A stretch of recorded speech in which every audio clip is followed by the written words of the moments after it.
Hindi ako ang babae sa panaginip. Alam ko iyon sa mismong sandaling bumuka ang bibig ko at lumabas ang isang tinig na hindi sa akin, malambing pero sugatan, at maihalong sigaw ng isang ina na nasa bingit ng kamatayan.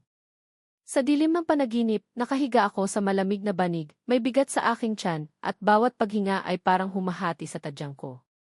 May mga kamay na nakadikit sa braso ko, magaspang, malamig, parang kamay ng taong sanay humukay ng lupa. Pinipigilan nila akong kumilos, pinipigilan akong makatakas. Sa gilid ng silid, may aninong nakayuko. Hindi ko makita ang mukha. Ang alam ko lang, siya ang may hawak ng kapalaran ko. Siya ang hinihintay ng mga kamay na pumipigil sa akin. May kakaibang alingasaw mula sa kanya, halong dugo, pawis, at langis ng kandila na matagal nang namatay. At habang sumisigaw ako nang itulungan niyo ako, naririnig ko ang pintig ng sariling puso ko na parang galing sa ibang katawan. Hindi ako gumising agad. Sa halip, parang may dalawang puwersang naglalaban sa loob ko. Isa ang gustong kumawala at isa ang gustong manatili sa panaginip para tapusin ang alaala. Nang magmulat ako, pawis na pawis ako, nanginginig ang buong katawan at naroon si Eunice sa gilid ng kama. Hawak niya ang aking braso at ang mga mata niya ay puno ng takot na parang siya mismo ang nanaginip. Kuya, garalgal ang tinig niya. Sumisigaw ka. Akala ko mamamatay ka. Humugot ako ng malalim na hininga pero hindi ko nasagot agad. Paano ko sasabihin sa kanya na ang boses na lumabas mula sa bibig ko ay hindi akin? Na habang nakapikit ako, naramdaman kong ako'y ibang babae, isang estranghero na dinadala sa isang gabing hindi ko pa dapat makita. Pagkalipas ng ilang oras, hindi pa rin ako makatulog. Sa labas ng bintana, ang ilaw ng poste ay naglalabas ng mahahabang anino na gumagapang sa dingding. Naririnig ko ang ugong ng mga tricycle, ang mga aso na bigla na lang tumatahol sa kawalan, at ang huni ng kuliglig na tila may ritmo ng panaghoy. Naalala ko ang sinabi ni nanay bago siya umalis. Walang paalam, walang yakap, iniwan lang kami. Ang huling salita niya sa akin, may mga bagay na mas mabigat kaysa dugo. Kapag dumating ang oras, huwag kang titingin sa dilim. At mula noon, gabi-gabi akong dinadalaw ng parehong panaginip. Ngayon, nadagdagan pa ng isang tawag mula sa baryo ng San Mariano. Sabi ni Father Gideon, nandoon daw si nanay. Buhay, pero may sakit. Hindi ko alam kung alin ang mas nakakatakot, ang makita siyang muli o ang malaman kung bakit siya talaga nawala. Kinabukasan, maaga kaming bumiyahe ni Eunice. Habang nasa loob ng bus, pinagmamasdan ko ang mga ilaw ng Maynila na unti-unting nagiging mga anino ng bundok at palayan. Ang bawat kilometro ay parang lumalayo ako, hindi lang sa syudad kundi pati sa sarili kong realidad. Kuya, sabi ni Eunice, halos pabulong. Kung totoo ngang nasa San Mariano si nanay sa palagay mo, bakit siya nandoon? Hindi ko nasagot. Pinikit ko na lang ang mata ko at umasa na makakatulog ako, pero dumating agad ang bangungot. Sa panaginip, ako'y nakahiga muli sa banig. Ngunit ngayon, mas malinaw na. Ramdam ko ang bigat ng dugo sa pagitan ng aking hita. Naroon ang mga kamay, mas malakas, mas marahas. At ang aninong nasa gilid, unti-unti nang lumalapit. Ang hininga niya ay dumadampi sa batok ko. Akin ka, sabi ng tinig na parang hindi tao. Napabalikwas ako ng gising. Mabilis ang tibok ng puso ko, at sa salamin ng bintana ng bus, nakita ko ang refleksyon ko, maputla, pawis, at may mga matang parang hindi akin. Pagsapit namin sa San Mariano, agad kong napansin ang kakaibang katahimikan. Ang mga bahay ay gawa sa kahoy na parang luma ng sobra, at bawat bakuran ay may nakasabit na mga halamang gamot, bawang, at palaspas. May isang plaza sa gitna ng baryo, at sa gilid nito, naglalantad ang mga lapida, hindi nakalibing sa sementeryo, kundi nakaharap mismo sa daan, para bang ipinapakita sa lahat ang pangalan ng mga patay. Lumunok ako ng laway. Eunice, bulong ko, tingnan mo iyan. Bakit nakalantad ang mga puntod? Nagkibit balikat siya pero hindi na nagsalita. Pareho naming naramdaman na hindi lang ito simpleng tradisyon. May mensahe itong nakaukit, huwag ninyong kalimutan. May binayaran dito. Nasa tuktok ng burol ang simbahan, puti ang pader, malaki ang krus, at mula sa malayo ay parang santuwaryo ng kapayapaan. Ngunit habang papalapit kami, ibang aura ang naramdaman ko. Parang may mga matang nakasilip mula sa bintana, nagmamasid, hindi nag-aanyaya. Pagpasok namin sa loob, sinalubong kami ni Sister Mary. Matangkad siya, payat, at ang kanyang ngiti ay parang laging pilit. Ang kanyang mga matay parang may alam na hindi niya sinasabi. Si Elena, tanong ko agad. Tahimik siyang tumingin sa akin. Sumama kayo. Dinala niya kami sa isang silid sa likod ng kumbento. At doon, sa liwanag ng isang maliit na kandila, nakita ko si nanay. Nakahiga siya, maputla, parang bangkay na humihinga pa. Ang mga kamay niya ay nanginginig, at ang kanyang mga mata ay nakapikit na parang takot siyang magising. Nanay, bulong ko, halos mabaliw sa pananabik. Ngunit hindi siya gumalaw. Hindi siya bumuka ng bibig. Para siyang isang nilalang na ginapos ng panaginip tulad ko. At sa sandaling iyon, naunawaan ko, ang bangungot na paulit-ulit kong nararanasan ay hindi lamang akin. May mas malalim na koneksyon ito. Ang babaeng umiiyak sa panaginip baka si nanay. O baka ang tinig ng lahat ng inang ninakawan ng karapatan na mabuhay kasama ang kanilang anak. Sa gilid ng silid, naroon si Father Gideon, nakasuot ng simpleng barong. Nakangiti siya, at magaan ang kilos na parang wala siyang iniinda. Ngunit nang salubungin ko ang kanyang mga mata, may bahagyang ningning doon na hindi ko nagustuhan, isang ningning na parang nakakita ng pagkakataon, hindi ng pasyente. Maligayang pagdating, sabi niya. Matagal ka naming hinihintay, Ellie. At sa likod ng kanyang boses, narinig ko ang muling bulong mula sa panaginip, buksan mo ang pinto. Tahimik ang silid, maliban sa marahang paghinga ni nanay. Para akong kinuryente nang makita ko siyang ganoon, payat, maputla, halos hindi kumikilos. Si Eunice ay nakatayo sa paanan ng kama, nakatakip ang bibig para pigilin ang pag-iyak. Sa loob-loob ko, gusto kong sumugod, yakapin si nanay, at ipaglaban ang mga panahong ninakaw sa amin. Pero may malamig na kamay ng takot na humihila sa akin. Hindi ako makagalaw. Para bang kung lalapit ako, may kasamang sumpa ang bawat hakbang. Siya'y nangangailangan ng pahinga, bulong ni Sister Mary, at ang kanyang tinig ay parang sipol ng hangin sa sementeryo. Mahaba, malamig at walang emosyon. Huwag muna siyang istorbohin. Matagal na siyang nasa aming pangangalaga. Pangangalaga? Napakagat ako ng labi. Kung ito ang itsura ng inaalagaan, anong klaseng pagkalinga ang ibinibigay nila? Bago pa ako makapagsalita, lumapit si Father Gideon. Ang kanyang mga mata ay kumikislap at ang ngiti niya ay magaan, halos nakakahawa. Hindi ninyo kailangang mag-alala, anya. Ligtas si Elena dito. May mga bagay na hindi ninyo maunawaan agad, pero kami ang bahala. Bakit nandito si nanay? Hindi ko napigilan. At bakit hindi siya umuwi sa amin? Ano nang nangyari sa kanya? Sandali siyang tumigil, tila nag-iisip ng tamang sagot. May mga sugat na hindi basta-basta gumagaling, sagot niya sa wakas. Minsan, kailangan ilayo ang isang tao sa sarili niyang anino para siya'y makaligtas. Parang bugtong. At parang kasinungalingan. Habang palabas kami ng silid, napansin kong si Sister Mary ay nakatingin sa aking bag na nakasukbit sa balikat ko. Ang bag na iyon, doon nakalagay ang aking mga langis, dahon, at maliit na anting-anting na minana pa mula sa lolo naming albularyo. Hindi ko iyon pinapakita sa kung sino lang, dahil iyon ang sandata ko laban sa mga bagay na hindi kayang ipaliwanag ng siyensya. Hindi ka dapat nagdadala niyan dito, malamig na sabi ni Sister Mary. Mga pamahiin lamang iyan at nakakaistorbo sa kapayapaan ng ampunan. Nabigla ako. Hindi ito pamahiin. Ito ang inaagaw ng mga bagay na iyan ang tiwala ng tao sa Diyos, putol niya. Ibigay mo sa akin, anak. Dito kami ang magbabantay. Umigting ang pangako. Ang bawat hibla ng aking pagkatao ay gustong tumutol. Pero ramdam ko rin ang mga matang nakamasid mula sa anino, mga batang lumilitaw sa pasilyo, mga madre na nakasilip mula sa likod ng pinto, at mismong presensya ni Father Gideon na nakangiti pa rin ngunit mapanood. Wala akong nagawa kundi ilapag ang bag sa mesa. Kinuha ni Sister Mary at sa mismong sandaling iyon, pakiramdam ko'y binunutan ako ng lakas. Dinala kami ni Father Gideon palabas sa hardin ng ampunan. Sa liwanag ng dapit hapon, nakita namin ang mga bata, mga ulila, naglalaro sa damuhan.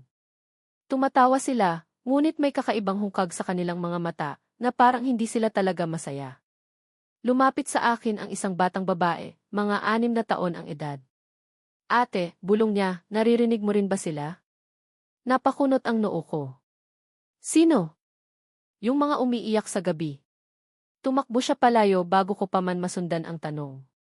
Nagkatinginan kami ni Eunice.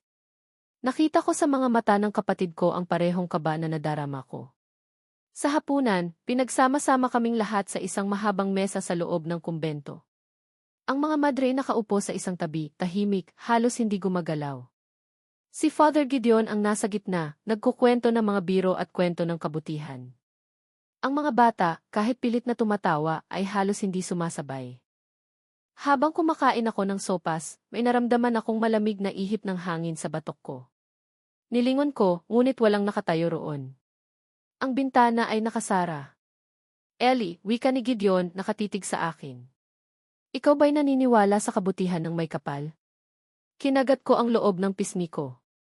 Naniniwala ako. Pero naniniwala rin ako na may mga kasamaan na nakatago sa dilim, naghihintay ng pagkakataon. Tumango siya, tila natuwa sa sagot. Ngunit nang umiti siya, may kung anong ningning sa kanyang mata na hindi ko mabasa, parang sigla ng isang taong nasisiyahan na alam niyang siya ay may tinatago. Pagkatapos ng hapunan, naglakad kami ni Eunice sa bakuran. Doon ko nakita si Jeffay, isang binatang mukhang taga rito. Payat, maitim ang balat, may mga kamay na tila sanay sa lupa. Nakaupo siya sa tabi ng mga lapida sa plaza, nagtatanggal ng mga damo. Lumapit ako. Parang kakaiba ang mga libingan dito, wika ko. Tumingin siya sa akin, seryoso ang mukha. Hindi lang libingan ang mga yan. Paalala sila. Babala. Babala ng ano? Hindi siya sumagot agad. Sa halip, kinuha niya ang isang maliit na bato at itinapon iyon sa lupa. Maraming bata ang hindi umaabot ng 1 taon dito. Sabi ng mga tao, sakit lang. Pero alam namin, hindi lang iyon. May mga nawawala rin. Gabi-gabi, may naririnig kaming mga iyak mula sa bundok. Kinilabutan ako. Aswang. Tahimik siyang tumingin sa akin. At doon ko naintindihan na hindi ito haka-haka lang. Sa gabing iyon, hindi ako makatulog. Nakahiga ako sa isang lumang higaan, katabi si Eunice na mahigpit ang kapit sa aking braso. Sa labas ng bintana, kita ko ang buwan, bilog na bilog, parang mata ng isang nilalang na nagmamasid. At muli, bumalik ang panaginip. Nakahiga ako sa banig. May mga kamay sa aking braso. Ang anino ay lumalapit. Ngunit ngayong gabi, mas malinaw, may boses siyang nagbubulong. Hindi ka makakatakas.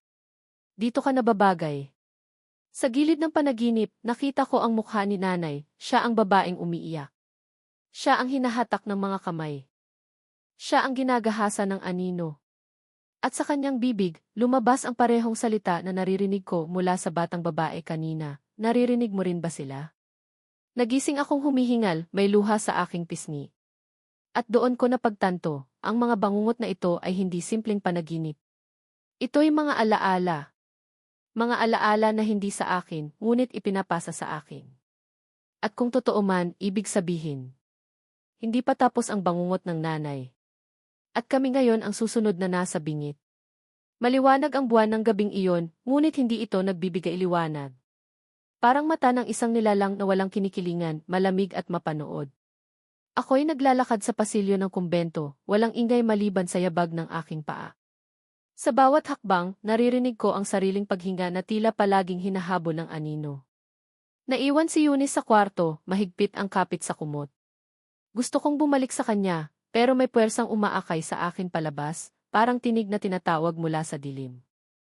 Ellie, isang bulong, mahina, ngunit malinaw sa pandinig ko. Pagdating ko sa bakuran, nakita ko ang ilang bata na nakatayo lang, nakapila, nakatingin sa simbahan. Wala silang imik. Ang kanilang mga mata ay parang salamin na walang larawan. Bakit kayo nandito? Tanong ko, nanginginig ang tinig. Hindi sila sumagot. Pero sabay-sabay nilang itinuro ang simbahan. Nang sumunod ang tingin ko, nakita ko si Sister Mary na nakatayo sa pintuan, hawak ang isang kandila. Ang apoy nito'y kulay asul. Ang kanyang mukha ay nakalublob sa anino, at ang tinig niya ay parang mula sa ilalim ng lupa. Bumalik ka sa kwarto, Ellie. Hindi mo pa kailangang makita. Ngunit bago ko pa man nagawa, isang malakas na sigaw ang bumasag sa katahimikan. Isang tinig ng babae, puno ng sakit at bighati. Ang sigaw ay galing sa isang bahay sa gilid ng plaza. Ellie! Tumakbo si Jeffe mula sa likuran, hingal na hingal. Si Aling Cecil ng anak. Pero may nangyari. Dali. Hindi na ako nagtanong. Tumakbo ako kasama niya, iniwan ang mga batang nakatayo, iniwan ang malamig na tingin ni Sister Mary. Ang bawat hakbang ay may bigat, at sa dibdib ko, kumakabog ang puso na parang marahas na tambol. Pagdating namin sa bahay ni Aling Cecil, nagkakagulo ang mga tao. May mga babaeng umiiyak, may mga lalaking sumisigaw, at ang mga pinto ay bukas na parang nilimas ng unos. Bakit daw, tanong ko kay Jeffe. Hindi ko alam, sagot niya, nanginginig. Pero may sinasabi sila inaswang daw. Pumasok ako. Si Aling Cecil ay nakahiga sa banig, dugo ang nakapalibot sa kanya. Ang kanyang mga mata ay nakaawang, puno ng puot at takot. Ang kanyang asawa, si Mang Norman, hawak ang isang maliit na sanggol, maputla, halos hindi humihinga. Wala na siya, sigaw ng isa. Inaswang ang bata. Ang ilan ay tumuturo kay Aling Cecil. Ang mga mukha nila ay puno ng takot, ngunit ang takot na iyon ay nakabalot ng galit. Ano nang sinasabi ninyo? Sigaw ko, nilapitan ang mag-asawa. Kakapanganak lang niya. Wala siyang kasalanan. Ngunit hindi nila ako pinakinggan. Ang mga salita ay naging bulungan, ang bulungan naging usok ng paratang. Aswang. Aswang. Aswang. Lumapit ako kay Mang Norman. Pakita mo sa akin ang bata, sabi ko. Nanginginig siyang iniabot sa akin ang sanggol. Halos wala na itong buhay, malamig na ang balat. Inilapit ko sa pisngi ko, nagdasal sa isip, at sinubukan kong alalahanin ang mga orasyon na itinuro sa akin. Ngunit wala akong gamit. Wala akong langis. Wala akong anting-anting. Kinuha iyon lahat ni Sister Mary. Ellie, sigaw ni Jeffe. Ano nang gagawin mo? Hindi ko alam. Pumikit ako, nagdasal ng buong lakas, at binulong ang isang lumang dasal na lagi kong naririnig kay Lolo. Sa liwanag ng araw, sa dilim ng gabi, isara mo ang pintuan, isara mo ang bituka, ibalik ang hininga sa kanyang dibdib. At sa sandaling iyon, naramdaman kong gumalaw ang maliit na dibdib ng bata. Napaungol siya. Mahina, pero sapat para marinig ng lahat. Natahimik ang silid. Ang bulungan ng aswang ay naputol. Ngunit hindi rin ito naging payapa. Ano nang ginawa mo? Tanong ng isa, nakatingin sa akin na para bang ako ang kakaiba. Anong klaseng dasal iyon? Hindi siya dasal, putol ni Sister Mary na biglang pumasok, dala pa rin ang kandilang kulay asul. Pamahiin iyon. At ikaw, Ellie, nililito mo ang bayan. Nagtindigan ang balahibo ko. Kung hindi dahil sa pamahiing yon, patay na ang bata. Ngumiti siya, hindi ngiti ng tuwa, kundi ngiti ng isang taong natutuwa na makita kang bumagsak. Hindi mo alam ang mga puwersang ginagalaw mo. Ang bawat buhay na ibinabalik may kapalit. Mabilis ang sumunod na mga araw. Ang balita ng nangyari kay Aling Cecil ay kumalat sa buong baryo. Ang ilan ay naniwala na milagro ang nagligtas sa sanggol. Ngunit mas marami ang naniwalang may aswang na bumabalot sa amin at ako ang sentro ng bulungan. Kahit saan ako pumunta, ramdam ko ang mga matang nakatingin. May mga bata na sumusunod sa akin tahimik. May mga babae na biglang titigil sa pag-uusap kapag dumadaan ako. At si Father Gideon, sa halip na ipagtanggol ako, ay tila lalo pang nagiging mapanood. Hindi mo dapat hinayaan, bulong niya sa akin isang hapon habang naglalakad kami sa hardin. Kung minsan, mas mabuti nang hayaang mamatay ang isang buhay, kaysa magdala ng sumpa sa buong bayan. Napahinto ako. Ano nang ibig mong sabihin? Ang mga sanggol na hindi nakatakdang mabuhay, sagot niya, nakatingin sa mga bulaklak, ay mas ligtas kung kukunin na agad. Nalagutan ako ng hininga. Hindi iyon tinig ng isang pari. Iyon ay tinig ng isang tao na sanay magpasya kung sino ang dapat mabuhay at mamatay. Gabi. Muli, bumalik ang panaginip. Ngunit ngayon, hindi na ako nakahiga sa banig. Nakaluhod ako sa harap ng simbahan, duguan ang aking mga kamay. Naroon si nanay, nakatali, umiiyak. Ang anino ay nasa likod ko, at sa harap namin, nakatayo si Sister Mary at Father Gideon. Pareho silang may hawak na kandila. At sabay nilang binigkas, may kapalit ang lahat. Nagising akong humihingal at sa tabi ko, si Eunice ay umiiyak sa takot. Kuya, bakit mo ako iniwan kanina? Narinig ko ang iyak. Akala ko kukunin ka na nila. Niyakap ko siya. Hindi kita iiwan, Eunice. Kahit anong mangyari. Ngunit sa loob ko, alam kong hindi ko kayang tuparin ang pangakong iyon. Dahil malinaw na sa akin ngayon, ang sumpa ng San Mariano ay hindi lamang panaginip, hindi lamang alamat. Ito ay kasalukuyan. At unti-unti, hinihila kaming magkapatid papaloob sa gitna ng apoy. At sa unang pagkakataon mula nang dumating kami, hindi lang takot ang nadama ko. Galit na. Galit sa kung sino man ang nagpasya na ang buhay ng mga bata ay maaaring gawing kapalit. Galit sa kung sino man ang nagtago kay nanay at binantayan siyang parang bihag. Galit sa mga bulong na nagkukunwaring banal, ngunit amoy bulok ang ilalim. At sa ilalim ng galit na iyon, may nagising na bagay sa loob ko, isang panata. Kung totoo ngang may kapalit ang bawat buhay, sisiguraduhin kong hindi kami ang babayaran. Umaga, ngunit hindi liwanag ang bumati sa amin. Ang langit ay kulay abo, parang nakabitin na ulap na hindi bumubuhos ng ulan. Ang hangin ay mabigat at bawat hininga ay parang may alikabok ng abo. Paglabas ko ng silid, sinalubong ako ng mga matang nagmamasid. Mga madre, mga bata, kahit ang mga kapitbahay na dumayo sa ampunan, lahat tila nakaturo ang tingin sa akin. Ang kanilang bulungan ay hindi na bulungan lamang. Siya, yun. Siya ang nagbalik ng bata. Aswang. Naramdaman ko ang pagkulo ng dugo sa aking tenga. Hindi ko alam kung dahil sa takot o dahil sa galit. Si Eunice ay mahigpit ang kapit sa kamay ko. Kuya, bulong niya, bakit sila ganyan tumingin? Hindi ba tinulungan mo lang yung sanggol? Pinilit kong humiti, ngunit mabigat. Minsan, Eunice, kapag hindi nila naiintindihan ang isang bagay tinatawag nila itong masama. Pero kuya, hindi tayo masama. Hindi nga tayo. Pero hindi ko kayang ipangako na iyon din ang paniwala ng bayan. Sa tanghalian, pinatawag kami ni Father Gideon sa kanyang opisina. Ang kwarto niya ay malinis, mabango, may mga larawan ng santo sa dingding. Ngunit sa gitna ng mesa, may nakalatag na isang maliit na kahon. Umupo ka, Ellie, malumanay niyang sabi. Naupo ako, kabado. Si Eunice ay pinaupo rin, ngunit ang mga mata ng pari ay halos hindi tumingin sa kanya. Lahat ng tingin niya ay nakatutok sa akin. Balita ko, may ginamit kang dasal kagabi, Anya. Isang dasal na hindi mula sa simbahan. Orasyon ng aking lolo, sagot ko, mahina pero matatag. At kung hindi dahil doon, patay na ang bata. Tumango siya, tila sumasang-ayon. Ngunit ang kanyang ngiti hindi komportable. Ellie, mahalaga ang pananampalataya. Ngunit hindi lahat ng pamana ng ating mga ninuno ay mula sa Diyos. May ilan na mula sa kaaway. Kung mula sa kaaway, bakit nagligtas? Sandaling natahimik si Gideon. Tumingin siya sa krus na nakasabit sa dingding bago muling bumaling sa akin.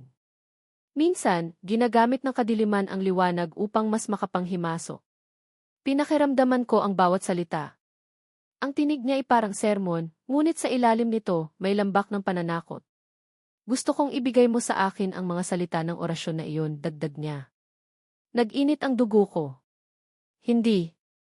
Hindi ito para sa inyong kapakinabangan. Ito'y para sa kaligtasan. Unti-unti, nagbago ang mukha ni Gideon. Ang magaan ng ngiti naging matalim. Kung hindi ka susunod, Ellie, baka isipin ng mga tao na tama sila. Na ikaw nga ay may dalang sumpa. Paglabas ko sa opisina, nanginginig ang tuhod ko. Si Eunice ay halos hindi humihinga. Kuya, mahina niyang wika. Natatakot ako sa kanya. Niyakap ko siya. Ako rin. Ngunit sa loob ko, may halong hiya. Dahil paano kung tama si Gideon? Paano kung ang lakas na gumising sa sanggol kagabi ay hindi tunay na kabutihan? Paano kung ako mismo ang pintuan na binubuksan ng bangungot? Kinagabihan, dinala ko si Jeffrey sa tabi ng plaza kung saan naroon ang mga lapida. Doon, sa ilalim ng bilog na buwan, nag-usap kami. Alam mo na, Ellie, hindi ba? Tanong niya. Tungkol saan? Na hindi basta sakit ang dahilan ng mga batang namamatay dito. May kinukuha. May humihingi ng kapalit. Nanlamig ako. Sino? Tumingin siya sa simbahan. Alam mo na ang sagot. Si Father Gideon? Hindi ko kayang sabihin. Ang alam ko lang, gabi-gabi may ritual sa loob. Naririnig ko mula sa bintana ng aming bahay. May iyak. May kandila. At laging may nawawalang bata kinabukasan. Pinakiramdaman ko ang sinasabi niya. At doon, muling dumampi ang malamig na hangin, parang kumpirmasyon ng kanyang mga salita. Sa mismong gabing iyon, nagdesisyon akong hanapin ang totoo. Hinintay kong makatulog si Eunice.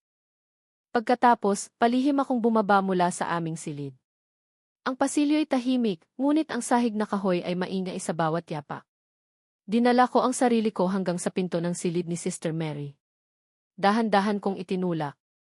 Ang loob ay puno ng mga bote ng langis, dahon, at mga piraso ng papel na may nakasulat na kakaibang dasal. Nakilala ko agad, mga gamit na katulad ng mga ninanakaw niya sa akin. Ngunit higit pa roon, may mga nakalagay na maliit na kahon. At nang isa'y mabuksan ng hangin, bumagsak ang laman, maliit na buto ng sanggol at piraso ng buhok. Napasapo ako sa bibig para hindi mapasigaw. Alam ko na andyan ka. Nilingon ko, si Sister Mary, nakatayo sa may pintuan, hawak ang isang kandilang asul. Ang apoy nito'y kumikislap na parang mata ng demonyo.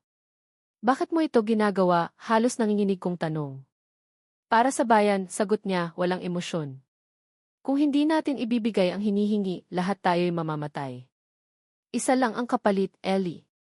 Isa lang bawat buwan. Mas mabuti kaysa lahat. Mga bata. Mga inosente. Huwag kang magmalinis, malamig niyang sagot. Ginamit mo rin ang pamana ng ninuno mo. Alam mo ang batas ng kapalit.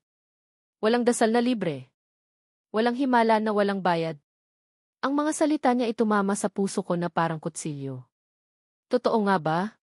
Ang sanggol na aking iniligtas, may kabayaran din ba iyon?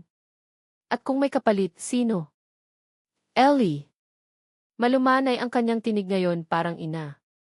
Bumalik ka na lang sa Maynila. Dalhin mo ang kapatid mo. Huwag ka nang makialam. Hindi mo kayang baguhin ang batas ng dugo. Ngunit hindi ko kayang lumayo. Hindi ko kayang iwan si nanay. At higit sa lahat, hindi ko kayang tanggapin na ang mga inosente igagawing kapalit para sa isang bayan na bulag. Sa gabing iyon, bumalik ako sa kwarto, duguan ang isip sa mga tanong. Si Eunice ay gising pa pala, umiiyak sa katahimikan. Kuya, na naginip na naman ako, bulong niya. May mga kamay na humihila sa akin. Tapos narinig ko si nanay tinatawag ako. Napayakap ako sa kanya, nanginginig. Ngayon malinaw na, hindi lang ako ang binabagabag ng sumpa. Pati ang kapatid kong walang kasalanan tinatarget. At sa sandaling iyon, may desisyon akong ginawa. Hindi na ako tatakbo. Hindi ko hahayaang si Eunice ang maging kapalit. Kung may magbabayad, ako na iyon. Kinabukasan, humarap ako kay Jeffrey. Tulungan mo ako, sabi ko. Kailangan kong makuha muli ang mga gamit ko. Kung wala iyon, hindi ako makakalaban. Delikado, sagot niya. Kapag nahuli ka, mas delikado kung hindi. Tahimik siyang tumango. Sa hapon, pinasok namin muli ang silid ni Sister Mary. Dala ni Jeffy ang kanyang itak para sa pagbubungkal ng lupa, pero ngayon ay parang espada. Ako na may binuksan ang maliit na bowl at nahanap ang aking bag ang langis, dahon, at anting-anting, lahat na roon, ngunit may dagdag pa, isang papel na may pangalan ko. Nakaukit sa dugo. Para akong binuhusan ng malamig na tubig. Bakit kasama pangalan ko? Ngunit wala ng oras para mag-isip. May narinig kaming yabag. Kinuha ko ang bag at dali-dali kaming lumabas. Sa plaza, naghihintay ang buong baryo. Nakatayo sa gitna si Father Gideon, hawak ang krus, at sa tabi niya si Sister Mary. Ang kanilang mga matay parehong nakatutok sa akin. Ellie, wika ng pari, malakas ang tinig na umaalingaw-ngaw. Ikaw ang dahilan ng kaguluhan. Ikaw ang nagbalik ng isang buhay na dapat kinuha na. At ngayon, may babayaran. Ang mga tao'y nagsigawan, tumuro sa akin. Si Eunice ay hinila ng dalawang madre, umiiyak. Kuya! Kuya! Parang bumagsak ang langit sa balikat ko. Ito na. Ako na ang tinuturo bilang kapalit. Ang plaza ng San Mariano ay naging entablado ng isang bangungot. Ang buong baryo'y nagtipon, nakapalibot na parang mga anino. Ang kanilang mga mukha ay bakas ng takot, galit at pananabik. Sa gitna, nakatayo si Father Gideon, nakasuot ng itim na abito, hawak ang isang krus na tila armas. Katabi niya si Sister Mary, kandilang asul ang nasa kamay, ang apoy nitong sumasayaw na parang buhay. At sa harap nila, si Eunice. Nakagapos siya sa poste ng plaza, umiiyak, nanginginig. Ang dalawang madre mahigpit ang hawak sa kanya. Kuya, sigaw niya, halos mapatid ang boses. Tulungan mo ako. Para akong tinamaan ng palaso sa puso. Ang mga paa ko'y nanlambot. Kung pwede lang, ako na ang nakagapos, hindi siya. Mga kababayan, sigaw ni Gideon, malakas at umaalingaw-ngaw. Narito ang dahilan ng ating sumpa. Ang batang ito'y dugo ng isang lahi na nagdadala ng pamahiin, na bumabalikwa sa kalooban ng Diyos. Ang kanyang kapatid, si Eli, gumamit ng kapangyarihan ng kadiliman upang labagin ang kaayusan. At ngayon, hinihingi ng langit ang kabayaran. Sumang-ayon ang bulungan ng mga tao, parang dagundong ng kulog. Huwag, sigaw ko, pasugod. Ako ang gusto ninyo, hindi siya. Ako ang gumamit ng orasyon, hindi ang kapatid ko. Umiti si Gideon, malamig at mabagsik. Tama ka. Ngunit ikaw ay hinirang para sa mas malaki pang bagay. Ang iyong kapatid, siya ang magiging handog. Ang kanyang inosenteng dugo ang magsasara ng pinto na binuksan mo. Para akong binuhusan ng kumukulong tubig. Hindi ako makahinga. Ang mga mata ni Eunice ay puno ng luha at takot, at bawat pag-iyak niya ay parang humihiwa sa laman ko. Biglang lumitaw si nanay, hawak ng dalawang madre, mahina, halos hindi makalakad. Ang kanyang mukha ay maputla, ngunit ang mga mata ay gising na gising. Gideon, tinig niya ay mahina pero puno ng puot. Hindi ito ang napagkasunduan. Ako ang dapat nakapalit.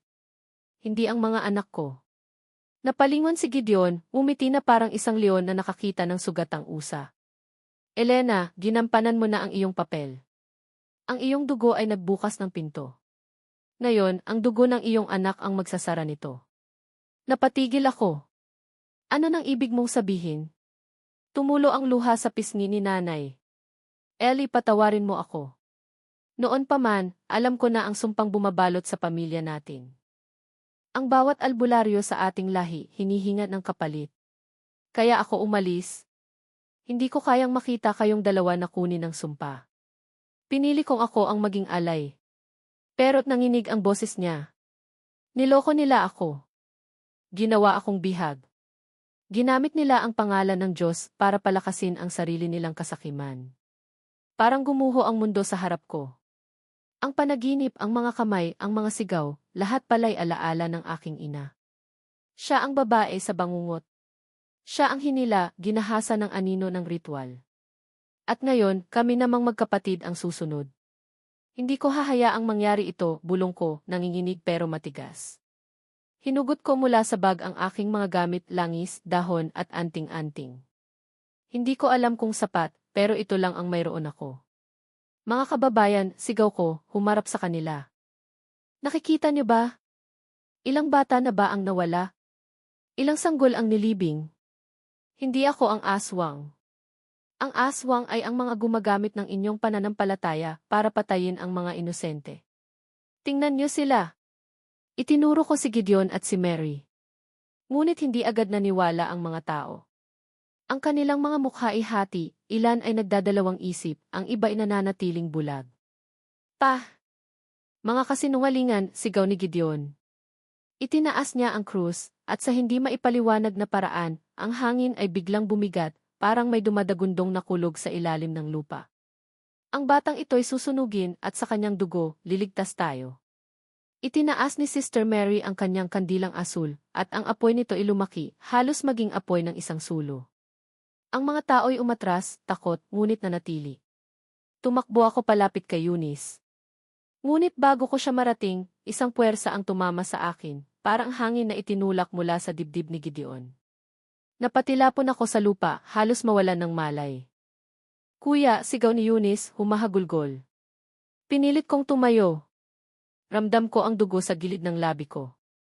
At sa kabila ng lahat, naroon si nanay, nakaluhod, umiiyak, humihingi ng tawad. Anak, bulong niya, halos hindi marinig. Kung may dapat magbayad, ako na. Huwag ang kapatid mo.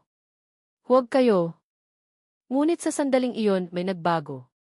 Ang hangin ay biglang lumamig at ang apoy ng mga kandila sa buong plaza ay kumislap. Mula sa mga libingan sa gilid ng plaza, ay lumabas na mga ungol, mga iyak, mga bulong. Ang lupa'y gumalaw parang may gumigising sa ilalim. Ang mga tao'y nagsigawan, nagtakbuhan, ngunit marami ang nanatili, parang natutulala. Si Gideon ay ngumiti. Naririto na sila. Ang mga anino. Ang mga naghihintay ng handog. At mula sa dilim, may mga hugis na lumitaw, mahahaba ang kamay, mga matay mapupula, at mga bibig na puno ng matutulis na ngipin. Mga nilalang na hindi hayop, hindi tao. Mga aninong gutom. Tumindig ang balahibo ko, ngunit hindi ako umatras. Hawak ang bote ng langis, binasag ko ito sa aking kamay at dinikit ang langis sa aking balat, sa noo, sa dibdib. Inilabas ko ang anting-anting, at sa gitna ng kaguluhan, sumigaw ako ng orasyon, liwanag ng dugo, apoy ng buhay, isara ang pinto, basagin ang kadena, pawiin ang anino. Nagliyab ang paligid ko ng apoy na hindi galing sa kandila, kundi mula sa mismong hangin. Ang mga aninong lumalapit ay umatras, sumisigaw, parang nasusunog. Mga kasinungalingan, sigaw ni Gideon, patuloy na nakataas ang krus. Hindi mo sila maliligtas, Ellie. Ngunit sa mga mata ng mga tao, may nakita akong pagbabago. Hindi na ako ang tinitingnan nilang aswang. Sa wakas, nakita nila ang totoo. Gideon, sigaw ni nanay, nanginginig ngunit matapang. Tama na. Ako ang hinihingi nila. Ako ang dugo ng lahi. Ako ang alay. At bago pa man namin siya mapigilan, tumakbo siya papunta sa gitna ng plaza. Ang mga anino ay sumugod sa kanya, ngunit sa halip na lamunin siya, tila parang siya isinipsip ng apoy. Ang katawan niya ay lumiwanag at ang kanyang tinig ay naging sigaw ng lahat ng inang nawala, tama na. Huwag niyo nang kunin ang mga anak ko. Ang lupa'y yumanig. Ang mga anino ay nagsigawan at naglaho, parang usok na tinangay ng hangin. Ngunit si nanay bumagsak. Tumakbo ako, sinalo siya sa aking bisig. Maputla siya, ngunit ang kanyang mga mata ay nakatingin sa akin ng diretsyo, puno ng pag-ibig. Ellie! Eunice, bulong niya, halos wala ng hininga. Patawarin niyo ako, hindi ko kayo iniwan. Pinilit ko lang kayong iligtas, nanay, huwag. Huwag kang bibitaw, sigaw ko, luha ay bumuhos. Umiti siya, mahina, ngunit totoo. Mahal ko kayo at doon, pumikit ang kanyang mga mata. Tahimik ang plaza. Ang mga tao'y nakayuko, umiiyak, wala ng bulungan. Si Gideon at si Mary nakatayo pa rin, ngunit ang kanilang mga mukha'y puno ng takot at pagkatalo. Inilapit ko si Eunice sa akin, niyakap naming pareho ang malamig na katawan ni nanay. At sa sandaling iyon, alam kong wala nang babalik sa dati. Ngunit bago matapos ang gabi, isang huling bagay ang naganap. Si Sister Mary ilumapit, nanginginig, hawak pa rin ang kandilang asul. Ellie, bulong niya. Hindi mo alam kung ano ang ginawa mo. Ang pinto ay nagsara pero hindi tuluyan. Babalik sila. At kapag bumalik sila mas gutom, mas malakas. At doon, namatay ang apoy ng kanyang kandila. Ang katahimikan ng plaza ay binalot ng bigat ng hula. Ngunit sa loob ko, may apoy na rin akong dala, hindi ng takot, kundi ng panata. Kung babalik man ang mga anino, hindi na kami ang magiging handog. Hindi na ang mga bata. Hindi na ang mga inosente. Ako na ang lalaban. Madaling araw. Ang plaza ng San Mariano ay tila sementeryo ng mga panaginip. Ang katawan ni nanay ay nakahimlay sa gitna, nakabalot sa lumang kumot na dinala ng isang madre. Sa paligid, tahimik ang mga tao. Wala nang sigawan, wala nang bulungan. Tanging hikbi ng mga inang nawalan ng anak ang naririnig. Sa aking mga bisig, ramdam ko pa rin ang bigat ng kanyang katawan.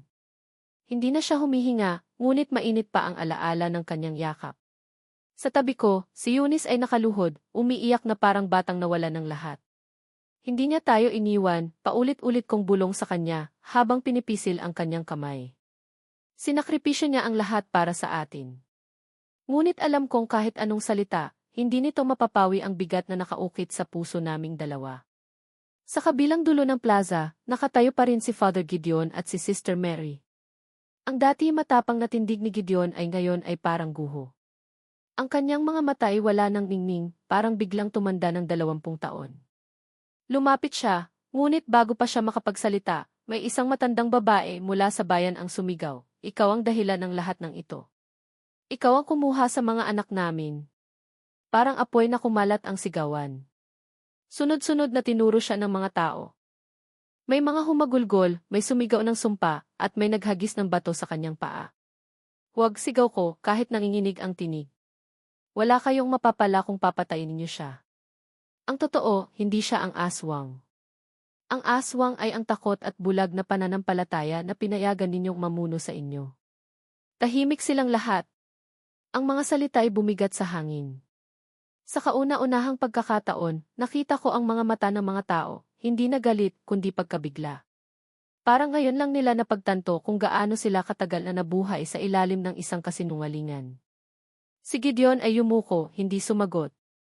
Si Sister Mary lamang ang nagsalita, mahina ngunit matalim, tapos na ang ritual. Ngunit hindi tapos ang sumpa.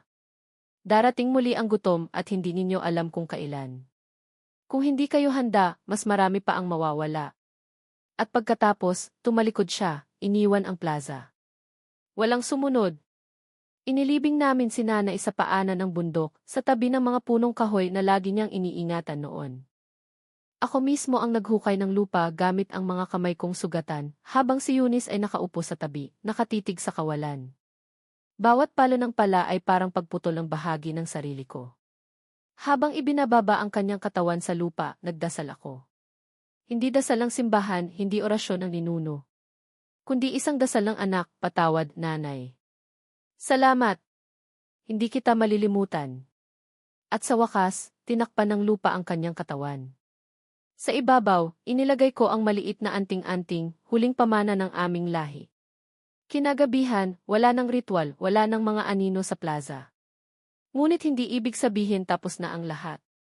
Nakahiga si Eunice sa tabi ko, mahigpit ang hawak sa aking braso. Hindi siya makatulog. Kuya, bulong niya, babalik ba sila? Hinaplos ko ang buhok niya.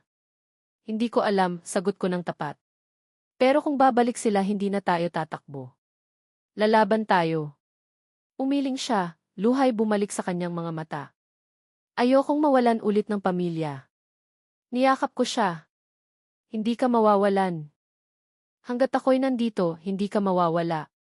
Ilang araw ang lumipas, nagpa siya ang ilan sa mga taga-baryo na umalis. Ang iba na may nanatili, desperadong bumuo ng panibagong pamayanan na wala ng lihim na ritual. Si Gideon ay nawala isang gabi, walang nakakaalam kung saan nagtungo. Si Sister Mary, may mga nagsabing nakita siyang naglalakad sa kagubatan, hawak pa rin ang kanyang kandilang asul. Ako at si Eunice, nagpa siya kaming manatili muna. Hindi dahil sa tiwala sa bayan, kundi dahil sa libingan ni Nanay. Hindi ko kayang iwan siya agad. Tuwing umaga, dinadalhan ko ng bulaklak ang kanyang puntod. Tuwing gabi, dinadasalan ko siya, hindi para humingi ng tulong kundi para magpasalamat. At sa bawat panaginip, bumabalik pa rin ang kanyang boses. Ngunit hindi na siya umiiyak. Ngayon, siya'y bumubulong lang, bantayan mo siya. Bantayan mo si Eunice. Isang gabi, habang naglalakad ako sa plaza, napansin ko ang mga bata ng ampunan. Nakatayo sila sa tabi ng mga lapida, tahimik. Nang lapitan ko, isa sa kanila ay nagsalita. Ate Ellie, bulong ng batang babae na nakausap ko noon. Salamat. Wala nang iyak sa gabi. Ngumiti ako, bahagya, ngunit hindi ko makuhang maging magaan ang dibdib ko. Pero, dagdag ng bata, minsan may naririnig pa rin akong boses. Hindi sila iyak. Parang gutom. Napahinto ako. Anong ibig mong sabihin? Itinuro niya ang kagubatan sa gilid ng baryo. Doon. Tuwing hating gabi. Para silang humihinga. Para silang naghihintay. Bumalik ako sa aming silid na mabigat ang dibdib. Nakahiga si Eunice, mahimbing na natutulog sa wakas. Pinagmasdan ko siya, ang kanyang mapayapang mukha, at naramdaman kong ito ang dahilan kung bakit ako humihinga pa. Dumukot ako sa aking bag, nandoon pa rin ang mga gamit ko, langis, dahon, orasyon. Ngunit ngayon, hindi ko na ito tinitingnan bilang pamana lamang. Tinitingnan ko ito bilang sandata. At sa salamin ng bintana, nakita ko ang sarili ko. Hindi na ako ang batang natatakot sa bangungot. Ako na ngayon ang bantay. Ang tagapagtanggol. ang handa sa pagbabalik ng dilim. Kinabukasan, umalis ako sa plaza, bitbit si Eunice. Pinuntahan namin ang bundok kung saan nakahimlay si nanay. Doon, humarap ako sa kanyang puntod. Nanay, bulong ko, ginawa mo ang lahat para protektahan kami. Ngayon, ako naman. Ipinatong ko sa lupa ang isang bagong anting-anting na ginawa ko mula sa langis at dahon. Hindi ito kasing lakas ng mga gamit ni Lolo, ngunit ito'y simbolo ng bagong panata. Kapag bumalik sila, dagdag ko, hindi na inosente ang magiging kapalit. Ako ang lalaban. Ako ang haharap. Habang bumababa kami ng bundok, ramdam ko ang malamig na simoy ng hangin. Ngunit sa halip na takot, may dala itong katiyakan, ang laban ay hindi pa tapos. At sa loob ko, may dalawang apoy na nagtatagisan, ang apoy ng galit at ang apoy ng pag-ibig. Galit sa mga aninong patuloy na kumakain ng buhay. Pag-ibig sa kapatid kong kailanman ay hindi ko pababayaan. Sa huling gabi namin sa San Mariano bago bumalik sa Maynila, nakaupo ako sa may pintuan ng silid, pinagmamasdan ang buwan. At doon, muli kong narinig ang bulong. Hindi mula sa panaginip, hindi mula sa tao. Isang bulong na galing sa hangin mismo, babalik kami. Ngunit mumiti ako kahit may luha sa mata. Kung babalik kayo, naghihintay ako. At iyon ang naging huling larawan ng San Mariano sa akin. Isang baryo na sugatan, ngunit nagigising, isang puntod ng ina na nagsakripisyo ng lahat, at isang kapatid na kailangang protektahan sa gitna ng anino. At sa dulo ng lahat, natutunan ko ang pinakamahalagang katotohanan. Ang tunay na laban-laban sa dilim ay hindi lamang sa mga aswang, hindi lamang sa ritual, hindi lamang sa kasinungalingan ng mga pinuno. Ito'y sa loob ng bawat puso, kung sino ang handang magsakripisyo, at kung sino ang pipiliing magmahal kahit sa gitna ng takot. At habang humahampas ang hangin sa mga lapida ng San Mariano, naramdaman ko ang tinig ng aking ina, malinaw, buo, at walang luha, hindi ka na nag-iisa, Ellie. Hindi kailanman.